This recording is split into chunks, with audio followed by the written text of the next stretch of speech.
নমস্কার, সকলেই কেমন আছেন? আশা করছি সকলে ভালো আছেন। আবারও একটি নতুন দিনের সাথে নতুন একটি ব্লগের সাথে আপনাদের সকলকে স্বাগত জানাচ্ছি। আজ হলো বুধবার, এখন বাজে ঘড়ির কাঁটায় ঠিক সকাল 5:30 মতো। ঘুমের থেকে উঠেই ঘর থেকে সমস্ত বাসি বাসনপত্রগুলো বাইরে বার করে রেখে দিয়ে আসলাম। তারপর ঘর বারান্দাগুলো ঝাঁট দিয়ে দিয়েছি। এরই পর চলে এসেছি, এই দেখেন, তুলসী মঞ্চটাকে একটু লেপে নিতে। তবে তুলসী মঞ্চর নিচটা সেরকমভাবে লেপার প্রয়োজন হয় না, তাও কিন্তু লেপে দিই। যতই হোক, তুলসী মঞ্চটা তার ওপরেই তো স্থাপন করা আছে, সেই কারণেই আর কি একটু লেপা পোছা করে দিলাম। ওদিক দিয়ে আমার কিন্তু তুলসী মঞ্চটা লেপা পোছা করা হয়ে গেছে। আর এই দেখেন, এইদিকে সোজা চলে এসেছি উঠানটাকে ঝাঁট দিয়ে দিতে। তবে এই উঠানে আজকে সেরকমভাবে পাতা পড়েনি, ওই দিকের উঠানটাই আবার ভীষণ নোংরা আছে। তবুও কিন্তু বাসি উঠান ফেলে রাখতে হয় না, সেই কারণে জানেন তো এই দিকের উঠানটাকেও একটু সুন্দর করে ঝাঁট দিয়ে নিচ্ছি। আর জানেন তো আজকে না অনেকটা সকালে ঘুম ভেঙেছিল, ওই 4:30 নাগাদ। তবে অতটাও সকালে উঠিনি, আমার যেহেতু অতটা সকালে ওঠার কোনো প্রয়োজন পড়ে না।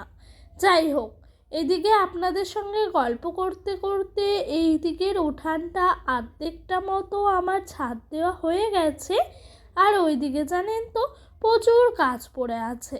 তবে আজকে সকাল সকালই সূর্যি মামার দেখা মিলেছে, ওই 5:45 মতো বাজে এখন।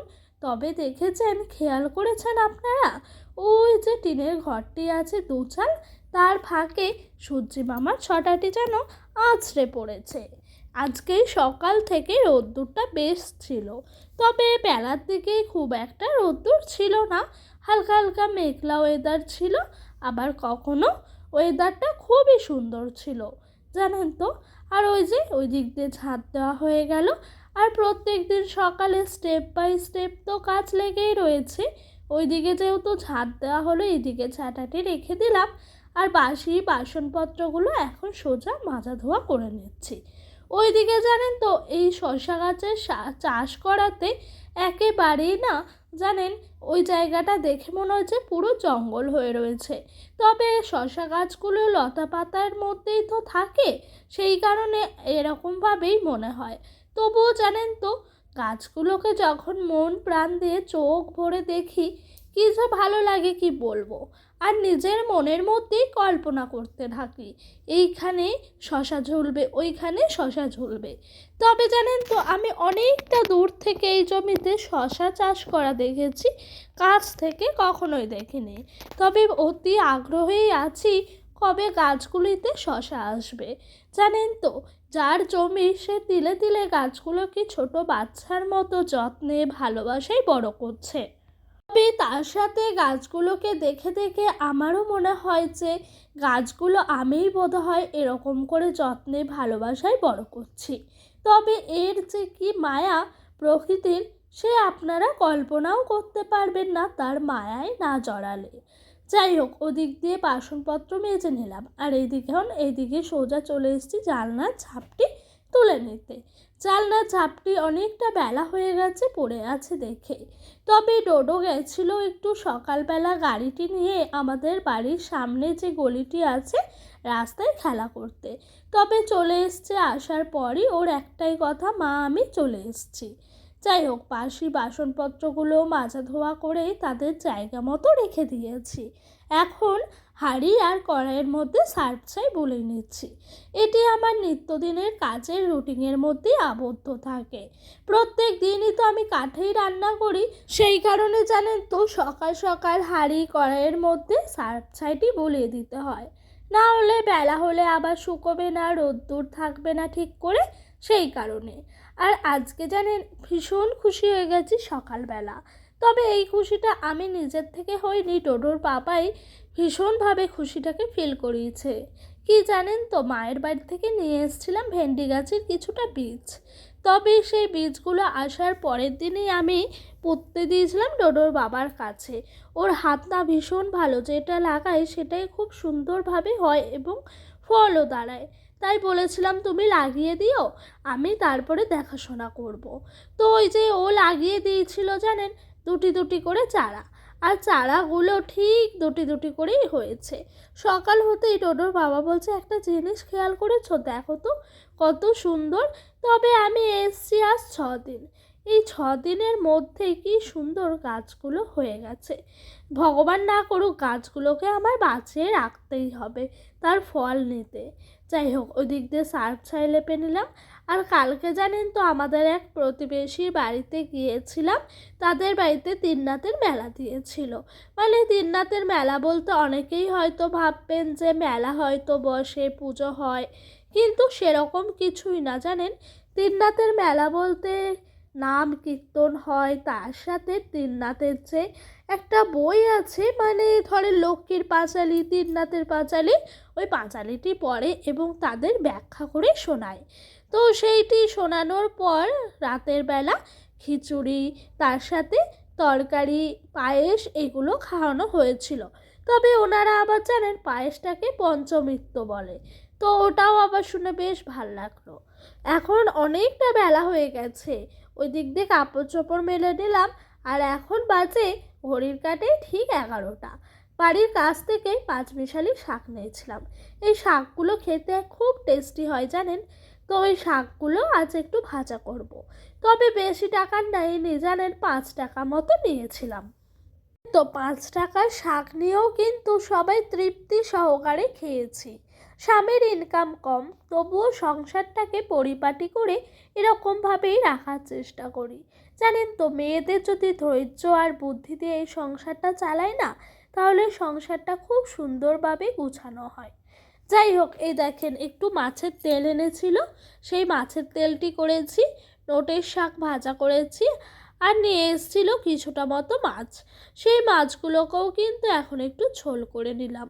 আজকে এগুলোই ছিল খাওয়া দাওয়ায়, আর বেশি কিছু রান্না করিনি। ওই যে ছোট বাটিটি দেখতে পাচ্ছেন, ওটি হলো ডোডোর তরকারি, ওর জন্য আলাদা করে রেখে দিলাম। আজকে খুব একটা বেশি রান্না বান্না হয়নি, তবে মাছের ঝোল হলে আমাদের বাঙালির আর কি লাগে, তার সাথে পেয়েছি একটু শাক, আর কি লাগে বলেন তো। ওই যে মাছের তেলটি জানেন আজকে একটু ভাজা করলাম। এই মাছের তেলের ভাজা না আমার শ্বশুরবাড়িতে কেউই সেরকমভাবে খায়নি, তবে আজকে এরকমভাবে করাতে সকলেই বলল ভালো হয়েছে। সকলেই মাছের তেলের চচ্চড়ি খায় পেঁয়াজ দিয়ে, আজকে আমি মাছের তেল পেঁয়াজ দিয়ে ভাজা করেছি। আমার জানেন তো এটা খেতে ভীষণ ভাল লাগে।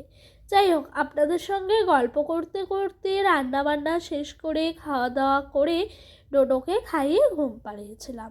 তবে ডোডোর শরীরটা একটু খারাপ ছিল দুপুরের দিকে, বারবার উঠে উঠে ওকে ঘুম পাড়াতে হয়েছে। তাই জানেন তো শুয়েই ছিলাম, আজকে আর ঘুমাতে পারিনি। অনেকটা সকাল করে উঠি তো, তাই জানেন তো কাজের চাপটাও থাকে, একটু দুপুরের দিকে না শুলে আবার পরের দিন সকাল সকাল উঠতে পারি না।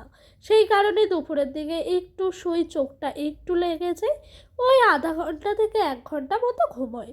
তারপরে উঠে তো ধরেন বিভিন্ন কাজ আছে, দুপুরের খাওয়া দাওয়ার, বাসনপত্র মাজা, জামা কাপড় তোলা, তাদেরকে আবার ভিজে আছে না শুকনো আছে দড়িতে মেলা, তার সাথে এই যে জামা কাপড়গুলো শুকিয়ে গেলে তাদেরকেও আবার ভাঁজ করে রাখতে হয়। তারপরে টাইম কলে জল আসে, জল ভরতে হয়। এই করে আমার প্রত্যেক দিনের বিকালটি কাটে। তবে আজকে জানেন তো ডোডোর শরীরটা খারাপ বলে ও সমস্ত জলগুলো ভরে নিয়েছিলেন। তো ওইদিকে যেহেতু জল টল ভরা হয়ে গেছে, সেহেতু আমি ঘরের কাজগুলো গুছিয়ে নিচ্ছিলাম। ঘরে যদি একটু তাড়াতাড়ি কাজগুলো করে নিই তাহলে সন্ধ্যা থেকে একটু বসতে পারি, নাহলে প্রত্যেক দিনই এডিটের কাজ থাকে, তার সাথে থাম্বনেল, বিভিন্ন রকম কাজ থাকে। তাই আর কি ঘরে বিছানাটা তুলে একবার ভালো করে ঝেড়ে নিলাম। আর ওই দিক দিয়ে ডোডো খেলা করছে, একটু পরেই সন্ধ্যা হয়ে যাবে, তখন আবার সন্ধ্যা দিয়ে ওকে খাওয়াতে হবে। সেই কারণে এদিকের কাজগুলো তাড়াতাড়ি করে করে নিলাম, তারপরে যাব সন্ধ্যাটা দিয়ে দেবো। তবে এখনও সন্ধ্যা হয়নি, সন্ধ্যা লাগু লাগু হয়ে গেছে। এই দেখো তোমাদের সঙ্গে গল্প করতে করতে সন্ধ্যাও হয়ে গেছে। আর সিংহাসনের মধ্যে দুপুরবেলা পুজো দেওয়া হয়, তো সেই কারণে বাটাগুলোকে নামানো হয়ে গেছে, মানে শাশুড়ি মাই নামিয়ে রেখে দিয়েছে। আর আমি এখন ফুলগুলোকে নামিয়ে সন্ধ্যা প্রদীপটা জেলে সন্ধ্যাটা দিয়ে দেব। তবে জানেন তো, আজকে না সন্ধ্যা থেকেই ভীষণভাবে ঝড় উঠেছে, তাই আরেকটু তাড়াতাড়ি করে সন্ধ্যাটা দিয়ে দিচ্ছি। যেহেতু কারেন্ট চলে যায় আমাদের এদিকে, একটু ঝড় বৃষ্টি হলেই, সেহেতু সন্ধ্যাটা একটু তাড়াতাড়ি দিয়ে দিলে আর কোনো অসুবিধা থাকবে না। তাই সন্ধ্যা প্রদীপটা আজকে একটু তাড়াতাড়ি জেলে দিলাম। তবে সন্ধ্যাও হয়ে গেছিল, এখন খুব একটাই যে বেলা আছে তাও কিন্তু নয়। ওদিক দিয়ে ডোডো কিন্তু এখনো অবধি খেলা করছে, ওর বাবা বেরিয়ে গেল কাজে, আর ডোডো ওর বাবার সাথে যেতে যেতেই কিন্তু এখনও খেলছে। তো সেই ফাঁকে আমি আমার কাজগুলো গুছিয়ে নেই, সেটাই ভাবছিলাম জানেন তো। তো ওই দিক দিয়ে ডোডোর ঠাম্মা ওরা বলছিল কোথায় আছে, ঝড় উঠেছে, কি হবে, তাই একটু কথা বললাম।